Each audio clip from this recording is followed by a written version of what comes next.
Jika kau mendengar cerita ini sendirian, pastikan tidak ada yang berdiri di belakangmu. Ini bukan sekedar legenda urban, ini adalah kisah nyata tentang seseorang yang mencari sesosok hantu, tapi justru malah menemukan kematian. Bill Manor, sebuah rumah tua yang terletak di Fremont, Ohio, tidak ada yang tinggal di sana lagi. Tapi mereka yang pernah masuk ke dalam tidak selalu bisa keluar dengan selamat. Dan malam itu, aku yang menjadi tamunya. Namaku Alec, aku udah lama terobsesi dengan dunia paranormal. Aku orang yang sangat skeptis terhadap dunia paranormal, tetapi aku selalu penasaran, apakah dunia itu ada atau hanyalah sebuah cerita belaka untuk menakut-nakuti anak kecil yang nakal. Ketika aku mendengar tentang Bill Manor, aku tahu bahwa aku harus pergi ke sana. Rumah itu tidak seperti rumah tua biasa, berdiri di tengah tanah yang luas yang terbengkalai, dikelilingi pohon-pohon tinggi yang meranggas seperti tangan-tangan mayat yang mencakar langit. Rumput liar menutupi sebagian besar jalannya, seolah-olah tempat ini ingin dikubur oleh alam itu sendiri. Udara di sekitarnya lebih dingin dari seharusnya. Sepertinya ada sesuatu yang menghisap kehangatan dari tubuhku. Aku belum melangkah masuk, tapi aku udah merasakan sesuatu yang aneh. Aku menyalakan kamera dan mengarahkan ke bangunan itu. Di layar, jendela lantai 2 tampak gelap. Tapi aku bersumpah kalau aku melihat sesuatu yang bergerak di sana. Aku meneguk ludah, baiklah, aku akan masuk. Begitu aku mendorong pintu itu, engselnya berderit nyaring. Udara di dalamnya berbau debu, kayu lapuk, dan sesuatu yang lebih busuk, seperti daging yang telah lama membusuk. Aku menyorotkan senterku ke sekeliling, memperhatikan lorong panjang dengan lantai kayu yang retak-retak. Di sisi kanan terdapat tangga besar yang melingkar ke lantai atas dengan karpet merah tua yang udah usang dan penuh bercak hitam. Aku melangkah ke ruang tamu. Perabotan tua tertutup kain putih dan di dinding tergantung lukisan keluarga yang wajah-wajahnya sudah tampak memudar. Kecuali mata mereka yang seolah-olah masih mengamatiku. Aku mencoba mengabaikan perasaan tidak nyaman ini dan mulai merekam dengan kameraku. Saat aku berbalik menuju lorong lain, tiba-tiba aku mendengar langkah kaki dari lantai atas. Langkah itu cepat, berat, dan seolah menyeret sesuatu. Aku menelan ludah. Halo? Suaraku bergetar. Tiba-tiba ketukan keras terdengar dari balik dinding di sebelahku. Aku langsung melangkah mundur. Dinding itu mulai retak sendiri membentuk pola seperti wajah yang menyeringai. Seketika semua lampu di rumah itu yang tadinya mati menyala sendiri namun dengan cahaya merah gelap seperti darah. Aku berlari ke tangga, berpikir untuk naik dan mencari tahu apakah ada orang lain di sini.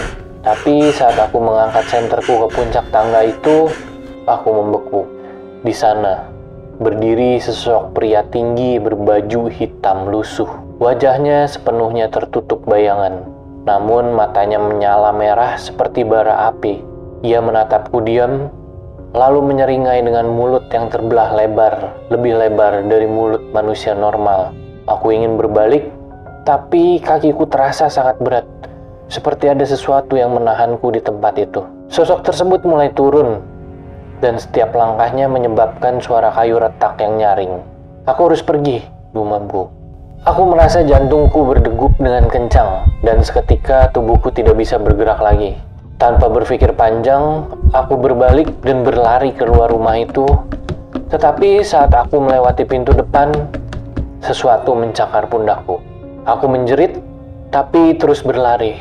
Masuk ke mobil, menyalakan mesin dan segera melesat pergi tanpa melihat ke belakang. Aku mengira semua sudah berakhir setelah aku kembali ke rumahku di Ohio. Tapi aku salah. 3 hari setelah kejadian di Bill Manor, aku mulai melihat bayangan di sudut-sudut kamarku. Bayangan itu tidak bergerak, tapi aku bisa merasakan mata merah itu masih mengawasiku. Di malam kelima, aku terbangun oleh bisikan di telingaku. Bisikan itu bukan suara manusia. Serak, berat, dan bergema seperti datang dari tempat yang jauh. Kau seharusnya tidak datang.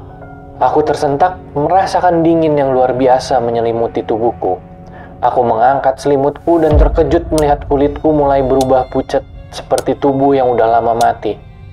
Aku mencoba berbicara, tapi suara nggak keluar dari mulutku. Bayangan di sudut kamar mulai bergerak, mendekat perlahan-lahan ke arahku. Aku hanya bisa melihat matanya yang bersinar merah, lebih terang dari sebelumnya. Aku mencoba berlari, tapi tubuhku tidak bisa digerakkan. Aku hanya bisa merasakan tangan dingin merayap ke leherku, menekan keras dan mencabut sesuatu dari dalam tubuhku. Dalam detik-detik terakhir sebelum semuanya menggelap, aku mendengar suara tawa mengerikan yang bergema di seluruh kamarku. Beberapa hari kemudian, tubuhku ditemukan di kamarku dalam keadaan mengerikan. Kulit yang memudar, mata yang terbuka lebar dalam ekspresi ketakutan yang mendalam, dan mulut menganga seperti berteriak sebelum meninggal. Tidak ada tanda-tanda kekerasan, tidak ada jejak orang lain. Hanya ada bekas luka panjang di dadaku seperti sesuatu telah diambil dariku. Dan Bill Manor. Rumah itu tetap berdiri.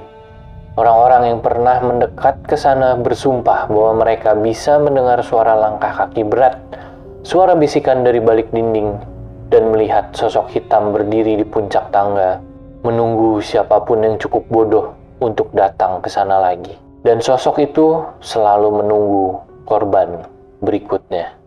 Jangan datang ke sini.